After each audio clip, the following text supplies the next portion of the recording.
There's rumors now that Cody Bellinger and Nico Hoerner are on the trading block for the Cubs. Feels like the Cubs are very focused on improving the roster, or maybe there's a sense of urgency that this front office has, knowing that their time and their contract is running up. We'll find out. But could the Cubs trade Cody Bellinger, who just opted back in to his contract? Or would they trade Nico Hoerner?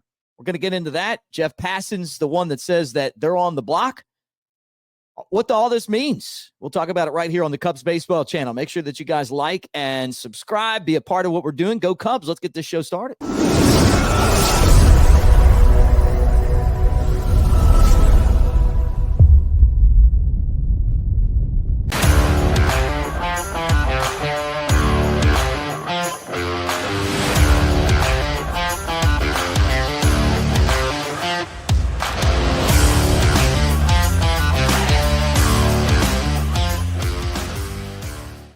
What do you say, guys? Mick Gillespie here on the Cubs Baseball channel, and it is great to talk to you about our team, the Chicago Cubs. All right, here's the story today. According to Jeff Passan of ESPN, Cody Bellinger is on the Cubs trade block, meaning that the Cubs are definitely interested in offers for Cody Bellinger. Now, last year, Cody Bellinger dealt with some injuries. It wasn't a great season, but it wasn't a bad season either. It's not like he didn't live up to being the best player on the team, because I think arguably, at least of the position players, 18 home runs and 78 runs batted in on that team was about as good as anyone did in 130 of the games, right?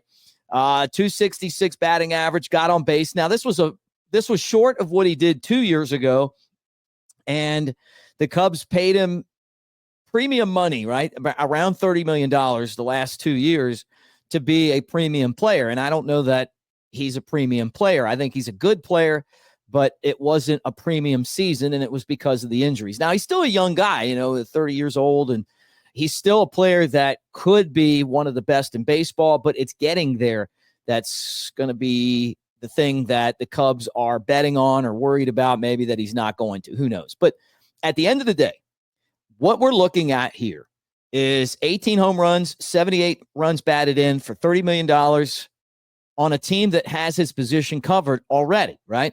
You got Nico Hoerner, Seiya Suzuki have no trade clauses. Doesn't mean that you can't trade them, but you got to get their permission to be traded, and they probably aren't going to want to do that, right? You got Pete Crow Armstrong, who plays outfield, and he's the best defensive guy you have, and he's a young prospect who we saw a lot of upside from him towards the end of the season. Who knows? People still wondering if he's going to be able to hit. What about Mike Tauchman? And now you got Cody Bellinger. You got a lot of outfielders. Then you got Owen Casey.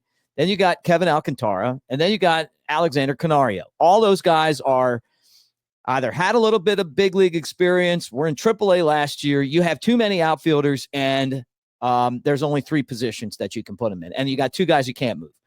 So that, to me, makes it very difficult on the Cubs right now to figure out what they're going to do with all of these guys. And if you're supposed to win next year, you're going to have to probably move some of these guys to be able to get players that are going to help you win, which to me would be either a superstar position player or a catcher or pitching, right? And so that would be the question. Now, the other guy mentioned and so anyway, Bellinger, it makes Bellinger expendable, is basically what I'm saying. Now, he can play first base, but you got a first baseman in Michael Busch. He can also DH. I think that if the Cubs didn't give the no trade clauses in those contracts, that you would trade Ian Happ or Seiya Suzuki, probably Ian Happ. But you can't do that. So you're not in that position to be able to move them. So you're kind of stuck.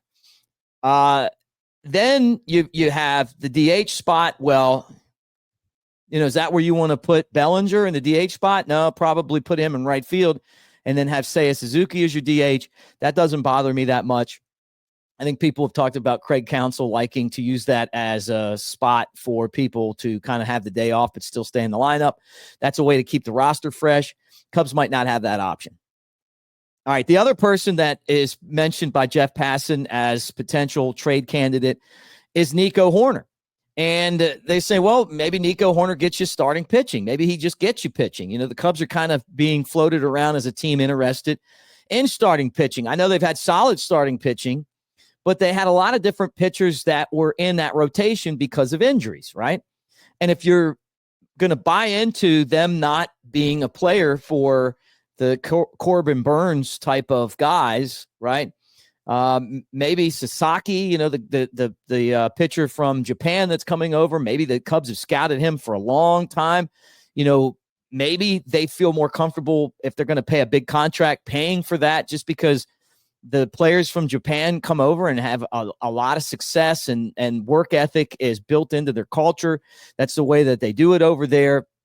And they've come over and look at baseball right now in the major leagues. I mean, the best players from Japan, and on the Cubs, 2 of their best players are from Japan.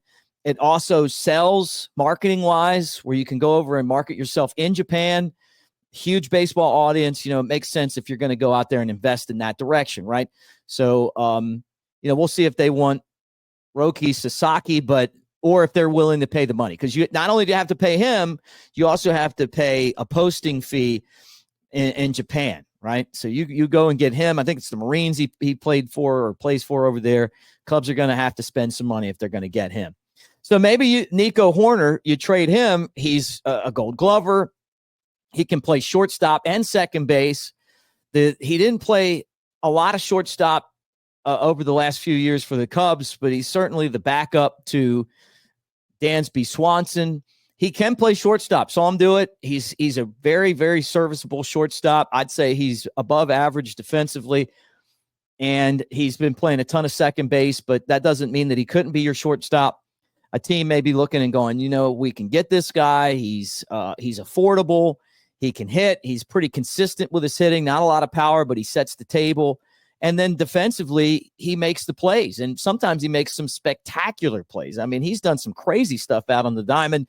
But for the Cubs, it's all about what you got behind him. And they may want to get Matt Shaw in there and see if Matt Shaw can bring some pop to that position. Not going to be as good at second base defensively, but he should be able to put up power numbers if he's able to adjust from minor league to big league hitting. Plus, you also have James Triantos that can play that position as well. And, second base is an easy spot to fill. I mean, if for middle infields, anybody that can play shortstop can play second for the most part. Same thing with third base, unless you're talking about guys that don't have range. But second base to me seems to be one of the easiest positions to, for infield guys to be able to adjust and play. So that could be on the table, and maybe that's why Jeff Passan is saying that. I got a passion for Passan. Now, I love what Jeff Passan does. I think he's one of the best in baseball. But when I saw this report, to me, I was thinking to myself, like, okay, so that could be what the Cubs' plan was. Hey, if Bellinger opts back in, maybe we trade him. But who's willing to pay the $27.5 million for him? Well, a team may do that. I mean, if you find out who doesn't get Juan Soto. So if the Yankees get Juan Soto, then maybe some other teams out there are going, we want an outfielder with some pop that is a difference maker. We go after this guy, boom, put him in there. And it's a 1 or possibly 2-year deal, so you're not stuck with it. Next year, the contract drops off. It's a lot less money. And so if the right fit was there, and depending on, the needs of the team that you're trading with, and maybe some of the free agents that they don't get, this could be a deal that the Cubs make. And then what do you get back in return? Like I said, you need a catcher. I mean, you could go sign, like we were talking about the other day, Jensen from The Views. Not a lot of you guys watch that video, so you probably don't care about Jensen and if he's coming to the Cubs or not. And I kind of feel the same way with you. He's not going to be a difference maker. To me, if the Cubs are going to win, go out and get a difference maker. Maybe you trade to get Willie back from the Cardinals, which is dangerous, but I'd love to have him back. Or maybe you trade with somebody else, like the Oakland A's. They're always willing to trade. Shea Langoliers is one of my favorite catchers in baseball. I would love to see him like hitting 5th or 6th in the lineup. He hits for a ton of power, and behind the plate, the guy is just like old school Carlton Fisk type dude to me. I love the way that he gets dirty. I love the way that he leads, and he'd be a great addition. Plus, the A's are always willing to trade, and the Cubs have more top 100 prospects, according to some people, than any other team in baseball. Anyway, that's where we are right now. We'll keep an eye on that. Got some other stuff that we're working on too. So, we'll keep on dropping content. But like and subscribe, get in the comments section. Love to hear from you guys. Hey, going to bring Aaron back on soon, and we'll talk about the game and do all that. I love that. I mean, he's in the comment section, always well thought, and he loves to get in here and chop it up. So we'll do that as well. But anyway, guys, thanks for hanging out.